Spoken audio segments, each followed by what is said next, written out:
dealing with childhood tantrums. So tell me, how often do you feel angry or upset? Often? Me too. Do you vent your feelings out loud? When you do so and you're annoyed, do you yell at people? Or do you just external it somewhere by yourself or inside your own head? Do you have a way of calming down? Are you able to recognise the factors that cause your distress and self-regulate, bringing yourself back to a state of calmness and control?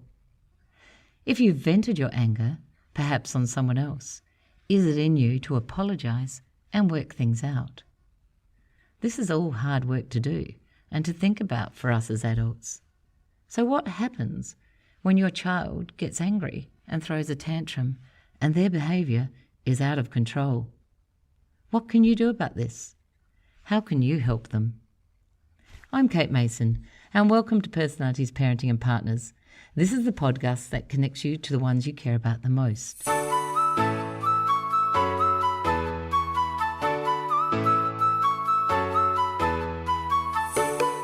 This is episode 3 of our discussions with Maryann Lomax. In previous episodes, we've talked about parenting styles and resilience. In this episode of Personalities, Parenting and Partners, we're going to talk about tantrums. No, not your tantrums, but your children's tantrums, and what you can do about them and how you can help them when they're having a meltdown. It might also give you a bit of an insight into how you can handle your adult temper tantrums too. So what could we do? How do we cope with children's tantrums? So many people are full of good advice or just judgmental of the situation. Have you ever been there at the supermarket checkout while your child has a tantrum and is writhing around on the floor and everybody is standing around judging you?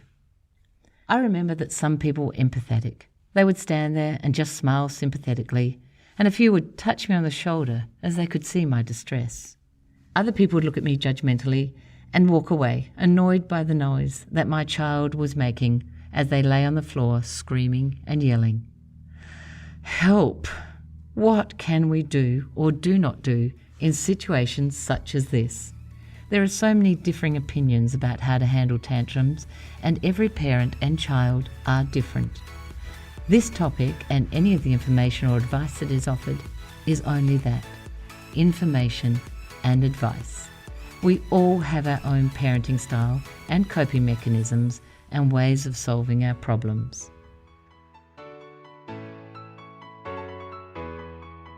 Hi Maryann, welcome once again to Personalities, Parenting and Partners, and we are looking forward to hearing your valuable knowledge once more. Thanks, Kate. I feel like part of the family now. You are. Now, we're talking about tantrums today, and as I've mentioned, we are just making suggestions about what to do about tantrums, and some are based on our own life lessons and thoughts, and others are based on research. We hope that some of these suggestions might help you if you're struggling with these issues, and even if you're not, on your parenting journey. So, number one, what is a tantrum? Well, a real tantrum is when a child loses control of their behaviour and their feelings. They're really not able to calm themselves or even to think about what is happening. It can actually be a really scary time for a child when they're having a tantrum. So, when they are having a tantrum, what's the reasoning behind? Is there any specific reason behind a total loss of behaviour, like a tantrum is? Or is there not really? It just doesn't matter? Yeah, definitely. There's always a reason behind the tantrum, but of course the child doesn't know that. Usually it comes from being scared, could be even being jealous of a sibling, wanting your time, in other words, disappointed about not getting their own way. That's probably one parent's go, oh, I know that one. Mm-hmm. They might be able to, there might be too much going on around them and they just feel overwhelmed, and tiredness and being unwell as well. So tantrums often happen in the earlier years, like massive tantrums with children. Is it part of them being able to communicate what they actually want? Is it because they can't communicate what they want or what they need? Partly it is that. It's also that they just get so overwhelmed by their own thoughts and wants and needs. Remember, and I'm talking about the younger children, they haven't developed the emotional competency or the linguistic skills to say, oh, look, when you did that, I felt this, and then to almost reconcile with themselves why that's going on. And so they literally lose control, and that's what we say. They're having a tantrum. They lose control. I've spoken to several younger mothers at the moment, and they listed on this particular Facebook page things like, what did your child have a tantrum over? Raindrops, cutting the bread the wrong way, brushing the hair, just very, very simple things. Now, tantrums occur almost on a daily basis for some of these people. And when children are having a tantrum, I mentioned earlier in my podcast, the other people stand around and your child's lying on the floor screaming in the supermarket, and you're standing there thinking, what do I do, feeling heavily judged and a very bad parent. Have you got any ideas of anything we could do around that when that's happening? Well, it never is the bread being cut the wrong way or the raindrops. In fact, I always say to my parents and my student teachers that look at what happened before the tantrum, because it's always the behaviour leading up to the tantrum that is the trigger. So it might have been that you were on the phone, or you were not available, or another brother and sister said something or whatever, and then the raindrop happened, and then they just lost it. So it's that behaviour beforehand. So, yeah, it's never just out of the blue. It can be for some children with some emotional cognitive needs, but it isn't generally with children within the norm spectrum. That's actually really good to know, because there were so many parents that responded to this that just were going, I just don't get it. You know, the tiniest thing just sets them off.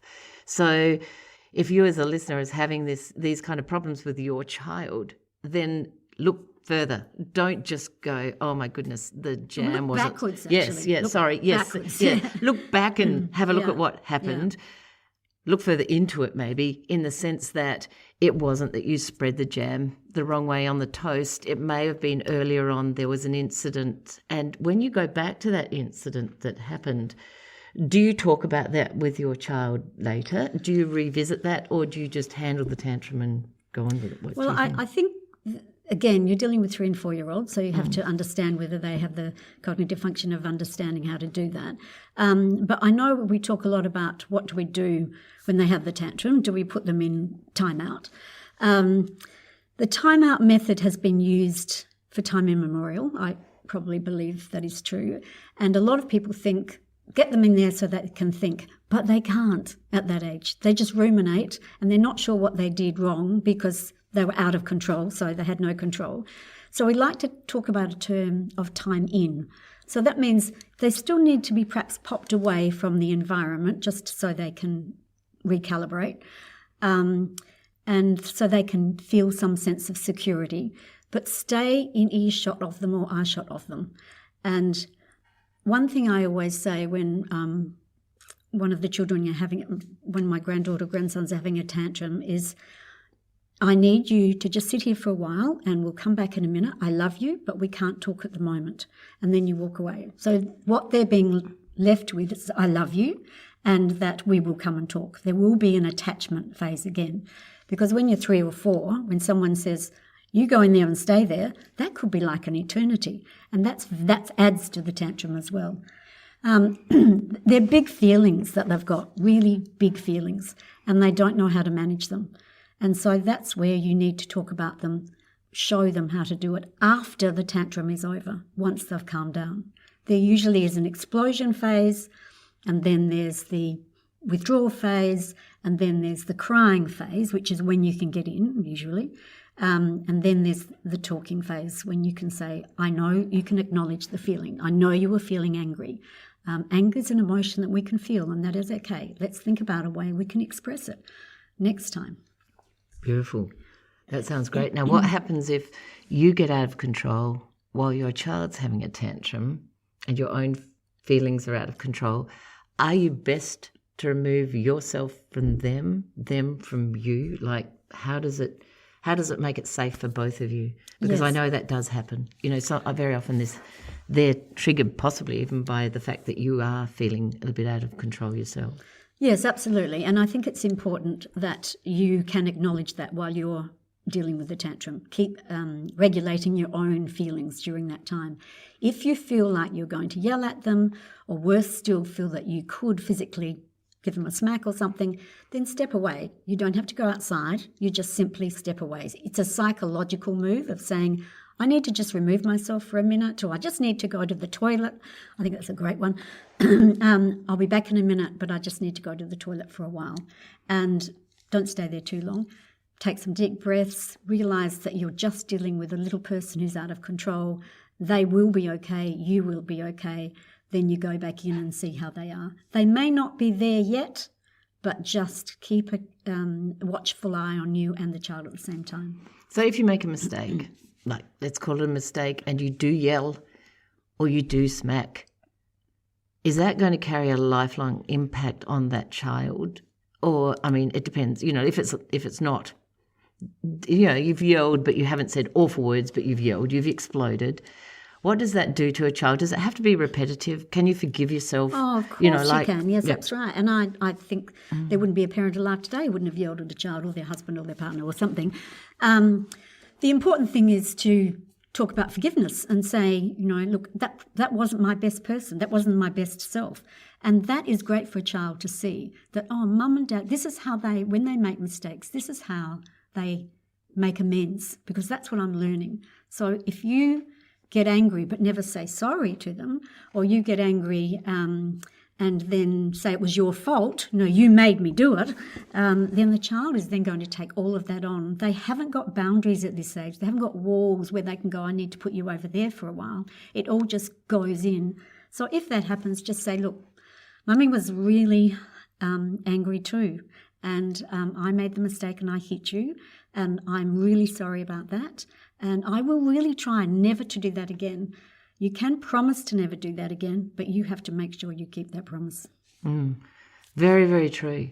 And it's very hard, very hard. And I do know that back when I was parenting my children, we didn't actually talk about feelings. We didn't do the feeling bit that we do today. So we all sit and talk about feelings, sometimes overly much, because then I think that we're almost helicoptering and laying things out for our children. But it is true, even as an adult, a parent of adults, to say, actually, I was wrong. Because how are they going to learn to admit that they are wrong in situations if you don't? And there are many times during our parenting journey we do make mistakes. And like Maryann says too, if we can't forgive ourselves and move on, then we're going to end up with our heads in a mess as well.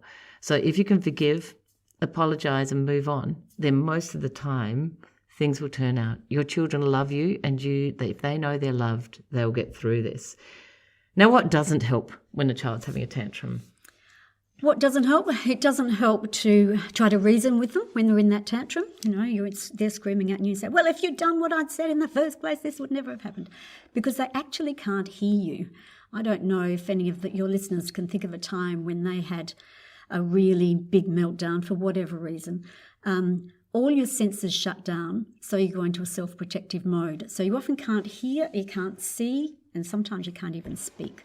And that is the same for the child. They are overwhelmed. The other thing that doesn't help them at all is punishing them for having a tantrum. They're not being naughty, and I know it probably seems like they are, but they're not. They're just literally not being able to control themselves when they're feeling overwhelmed. Don't ignore the tantrum. Don't just at the time you can say you're having a tantrum, or you can say, they won't know what that means. So you can say, I can see you've got some big feelings at the moment. You can sit here with me if you like, or you can go into your room and see what they choose. Probably won't be able to choose, so maybe you can for them. If you ignore it, it frightens them. It thinks, what do I do with those big feelings when they come again? What are they, and will they squash me? Don't ever threaten to leave them or walk away. This will make them even more upset and more scared. Children need you to have your comfort around them when they're going through this time. That's excellent information and advice. Thank you, Maryann. And as we're saying all along, this is just advice. You need to do what's right for you with your parenting. But sometimes there is some amazing advice out there in the world that we do need to take on board. So what are 5 things, just 5 quick things that you can do if your child's having a tantrum? Let's just synopsis them. Be there for them. That's one we've talked about a lot. Talk to them when they're ready, acknowledging them at their level of understanding what happened. Knowing that they will be okay, that you'll get through it. And probably the most important thing of all is knowing that no matter what, they will be loved, and that love is not taken away during that time. I think it's really important that a child knows that there's a big difference between love and behaviour. Love always stays the same. Behaviour changes, their behaviour changes, but the love you have for them never changes. If you take one thing away, take that away. Don't ever say to them, I will not love you, or actually act out that you won't love them because of their behaviour. Their behaviour is separate from their love. They are wonderful words. Thank you once again for your inspiring words of wisdom. For people out there, look, Maryann has had many, many years of dealing with different situations such as this. Once again, her details will be left behind on the podcast. So if you want to get in contact with Maryann at all or have any questions about anything, please let us know. And thanks again, Maryann. Great. Have a great day, everybody. Bye.